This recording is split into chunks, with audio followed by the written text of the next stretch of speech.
Hello everyone, welcome back to online lecture series on applied thermodynamics. We are continuing our topic of IC engine performance and emissions. So let's first quickly revise our previous topics.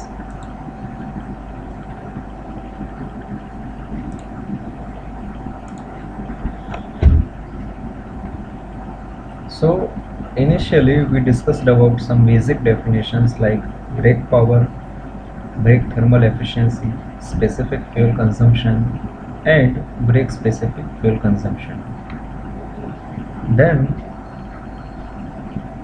we discussed about engine norms, which are the maximum prescribed level of CO, HC, and nitrogen oxides set up by the government. There are two types of norms: Euro norms and Indian norms. Then the next topic was heat balance sheet. So here we discuss that how we can calculate the total or gross heat supply as well as the engine the heat expenditures. The heat expenditure consists of heat equivalent to brake power, heat carried away by jacket cooling, heat carried away by exhaust gases, and the heat expenditures other than these three are considered as heat unaccounted for. So these are the further details on how we are calculating this heat equivalent to brake power, heat carried away by jacket cooling water, and heat carried away by exhaust gases with detail of each parameter. Then here we summarized all the particulars in a common sheet, and we also calculated the percentages here. And then we began with fuel consumption measurement. There are two ways: volumetric and gravimetric. So here we discussed about automatic butane flow meter. That was discussed here. We were having a measuring volume with upper measurement level and lower measurement level, both levels having light source and a photocell. And once the magnetic valve is turned on, the level of fuel in the measuring volume starts decreasing, and it is automatically the timer is on with light source and photocell, and timer goes off when it reaches the lower measurement level. Apart from this, there is an additional equalization pipe here, through which there is a filling of equalization chamber. Then let's discuss the next topic here, which is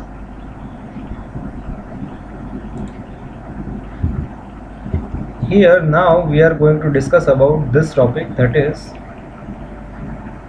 4-piston flow meter.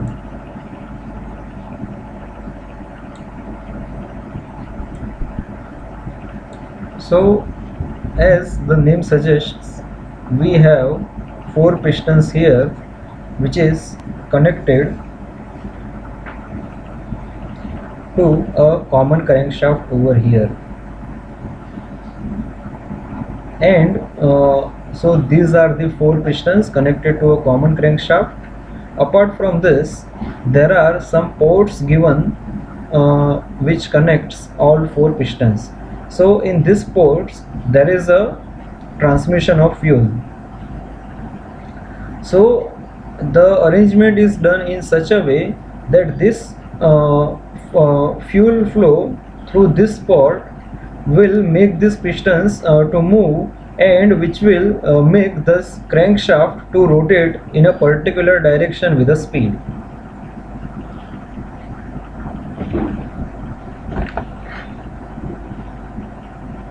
And here So the meaning is that the magnitude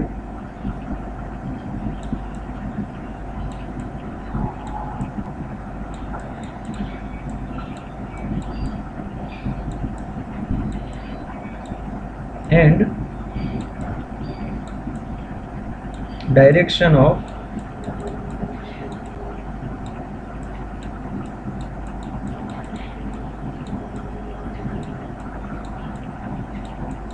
crankshaft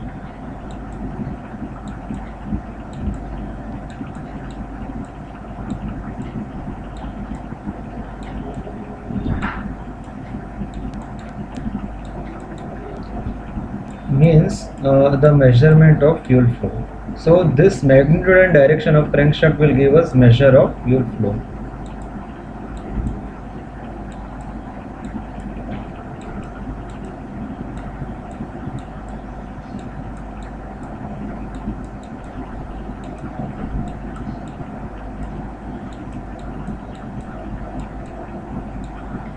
And for how we can measure the magnitude and direction of crankshaft, that will be measured with the help of two light beams, which is not visible in this figure.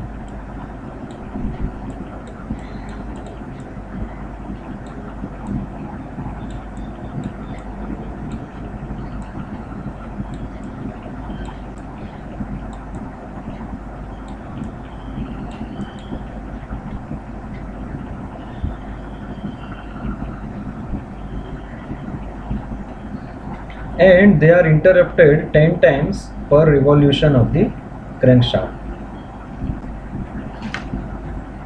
And here you can see the different stages of movement of crankshaft in 4 figures.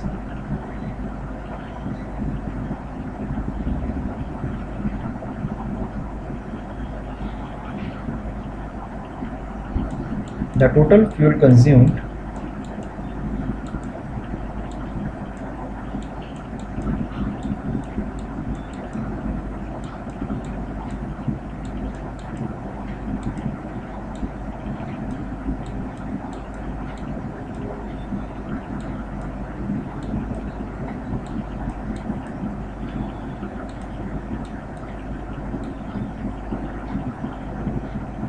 is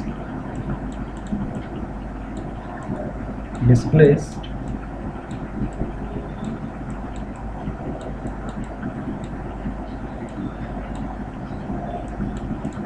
in millimeters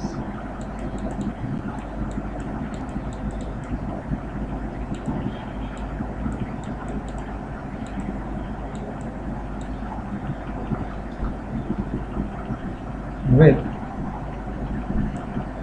1 ml increment.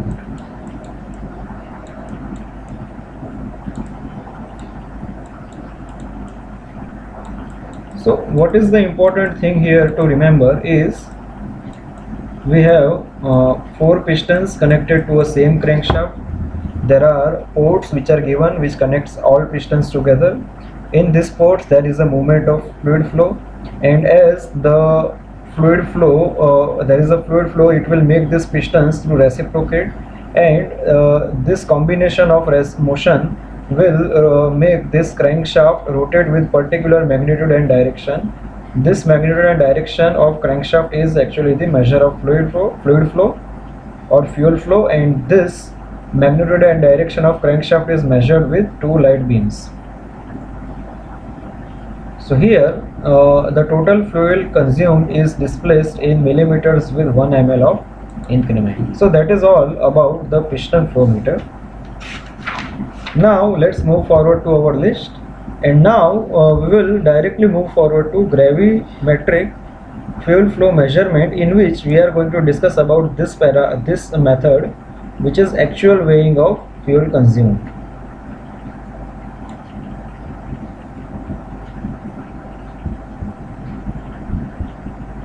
So this is a schematic diagram of fuel consumption meter, which is automatic fuel measuring system. This is automatic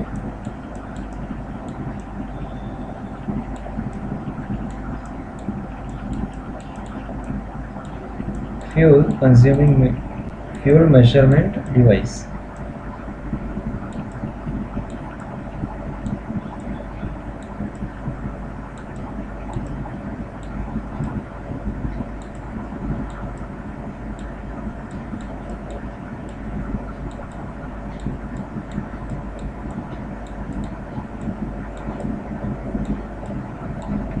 And now let's see the various components of this device. So first of all, let's focus on measuring vessel that is available here. That is the main thing over here. Measuring vessel is this. Here there are few pipes which are shown for transfer of fuel. So if we see the top pipe, top bend, that is from fuel day tank. So this is one source of fuel which is entering via this solenoid valve. So solenoid valve is controlling the fuel flow from this day tank. Apart from this, if we see the bottom one, then the bottom one is the passage of fuel from the engine, and here the passage of fuel to the engine. Here we have provided a vacuum pump which is for venting of the suction line, and this entire measuring vessel is supported through a tare weight and a measuring weight here, and there is a light gate also. So let's discuss about different phases of measurement of fuel via AVL fuel consumption meter. So here there are three main phases.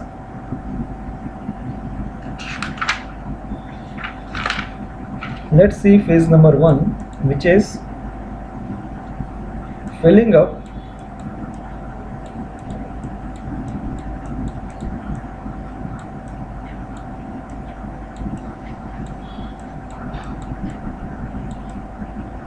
the measuring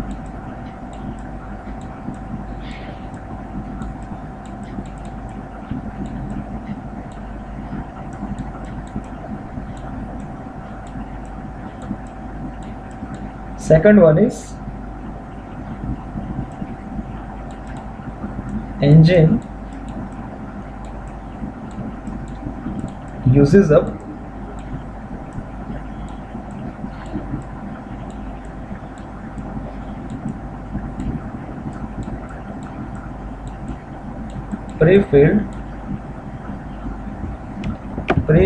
pre-run quantity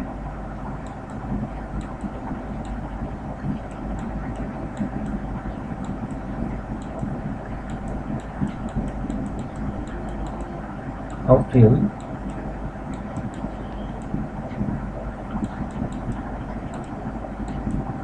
and third one is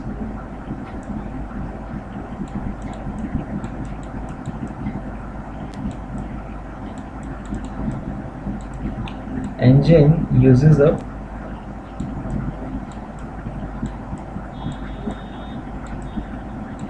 measuring quantity of fuel.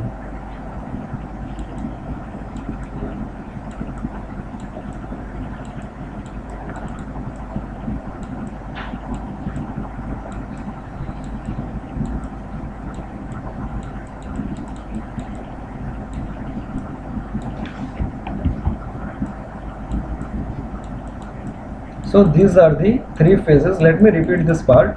First we fill up this measuring vessel, that is the first phase. Second phase is engine uses the pre-run quantity of fuel, that is from fuel day tank.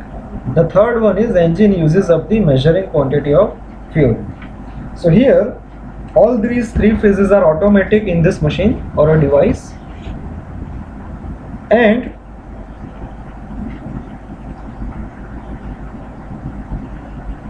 the important phase is only the third one phase, in which the engine uses the measuring quantity of fuel.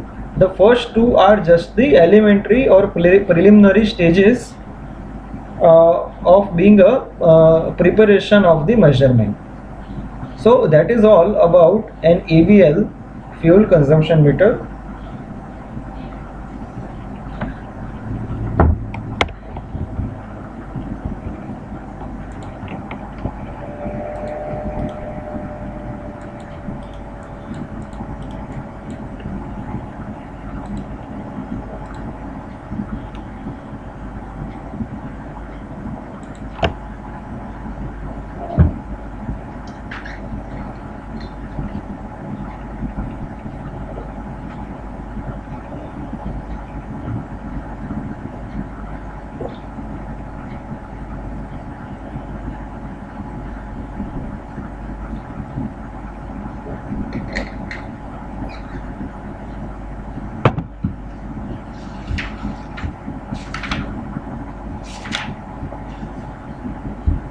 Now let's move forward with our next topic, that is measurement of exhaust emissions. So here we have few methods. First is flame ionization detector, that is FID, flame ionization detector. Then we have spectrometric analyzers. There are two categories of spectrometric analyzers. First is dispersive analyzer and second is non-dispersive analyzers, and the third category is gas chromatography. So let us discuss with flame ionization detector. Here let's focus on the arrangement here.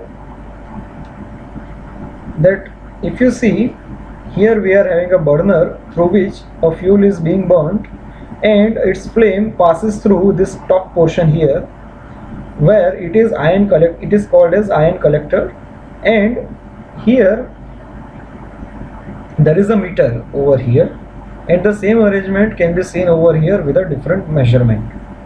And you see here that a sample gas enters here and air is here, so it is being burnt here, and there is a flame which goes here. There is a copper lead and a burner lead giving positive and negative ends. Now the principle here is that whenever a hydrogen and air flame is there, when there is the hydrogen and air flame is there, the ion content is very low or negligible. So in case of hydrogen and air combination of flame, the quantity of ion is very small or negligible. However, if there is a hydrocarbon flame or even a small trace amount of hydrocarbon is there, then there is a huge amount of ion present in this flame. So if a polarized voltage is applied across the burner jet and adjacent collector, so if you see here we are providing the polarized voltage here, then ion here the ion generation will create a form of current proportional to the quantity of ions and subsequently proportional to the hydrocarbon content. To repeat this part, here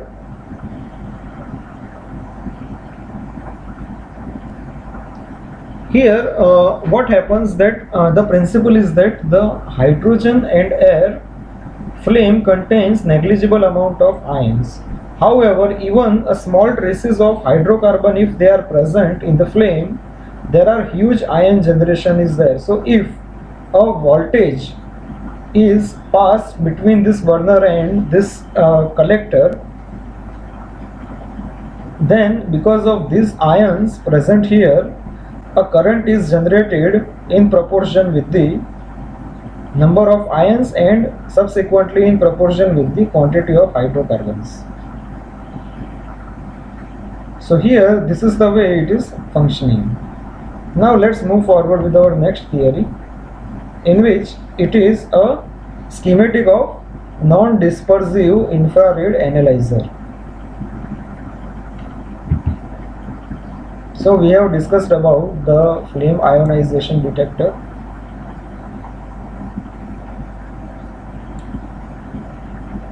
And then we have now we are discussing about the non-dispersive analyzer.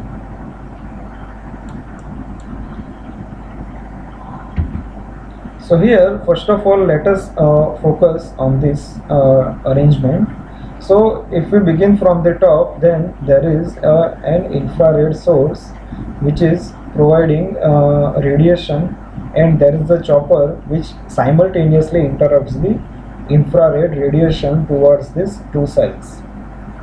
So there is an infrared source and which generates the infrared radiations which passes through this reference cell and sample cell. However, this radiation is being interrupted by a chopper. Now there are two cells, as you can see. First is a reference cell, and on the right hand side we have sample cell. And here the sample cell contains the compound of which we need to measure the emission. So sample cell will contain the measuring emission, and in the reference cell some inert gas is present, and mostly that inert gas is nitrogen. So here we have a passage for sample in and sample out, and below this we are having a detector which is generally filled with the compound to be analyzed. So here we are having a compound to be analyzed in a detector. However, it is being separated by a diaphragm. Okay, so here in between we are having a diaphragm separating these two, and below that we are having this diaphragm movement is connected with this control unit, which converts the movement of diaphragm into a recorder signal. So here what happens that whenever this infrared radiation passes here through reference cell and sample cell, because in a reference cell we are having the inert gas, so it will not absorb any radiation, so they will pass as it is.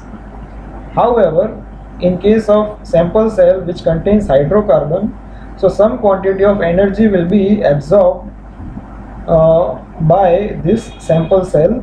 So here only a few portion of radiation reaches over here. So suppose both cells are having same nitrogen, that is inert gas, then diaphragm will remain as it is. But as there is a difference between the compound present in reference cell and sample cell, this diaphragm will have some movement, because the hydrocarbon compounds which are present here in this sample cell will absorb the radiation. So there will be a movement of diaphragm which will be transferred into a recorder signal, and it will give this movement of diaphragm and the recorder signal measurement will be proportional to the quantity of hydrocarbon present in the emissions. So here a spectrum shows the light absorbed as a function of wavelength. Each compound shows different spectrum of light absorbed, and all the spectroscopic analyzers work on a principle that the quantity absorbed by a compound in a sample cell is proportional to the concentration of that compound in that cell. So that is all about the non-dispersive infrared analyzer. Now we will still have some small discussion on gas chromatography. We don't have much details on this, but still we can have small discussion here.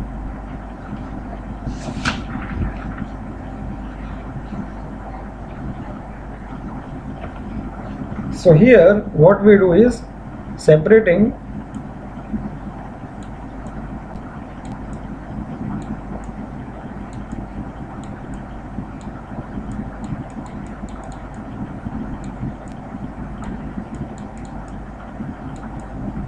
individual constituents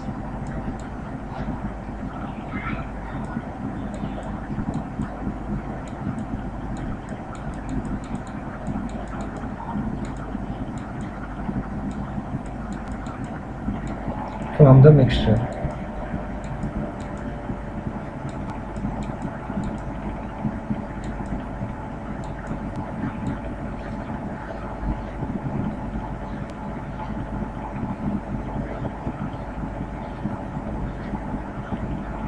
From the mixture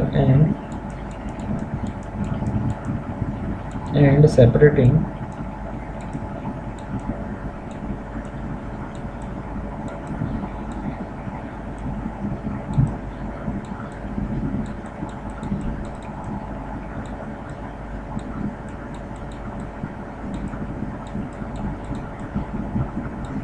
and measuring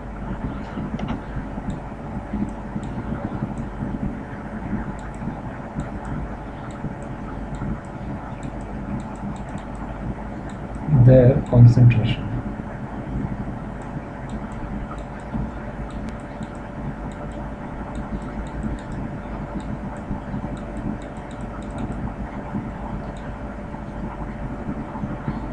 And after separating each constituent can be separately analyzed here. So this is the only method, and it is very time consuming method, so it is a primary laboratory tool. Now we will move forward with measurement of Bragg power.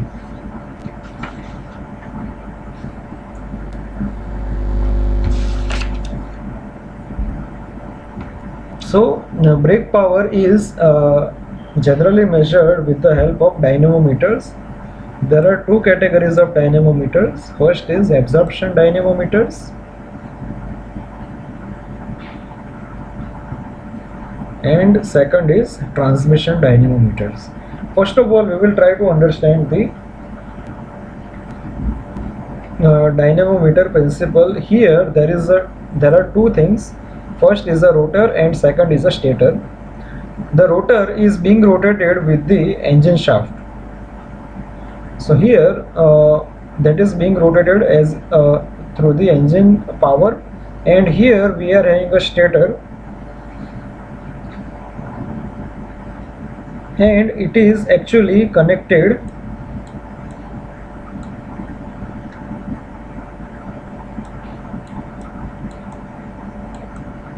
with rotor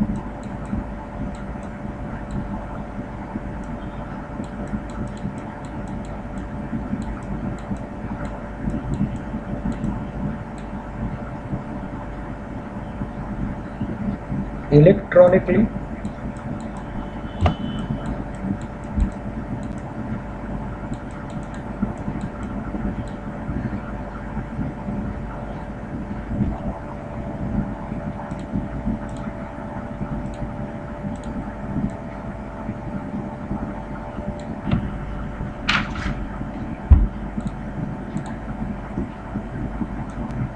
electrically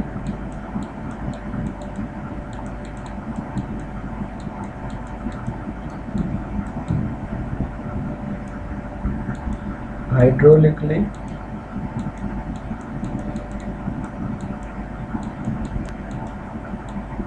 or magnetically.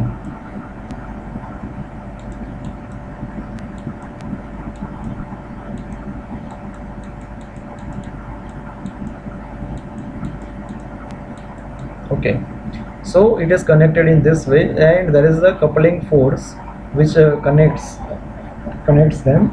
So let us denote it with F. And there is a counterweight, and here there is a scale of measuring this force.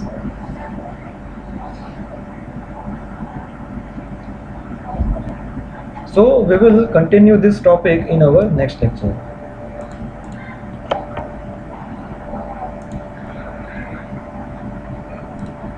Thank you for watching this video.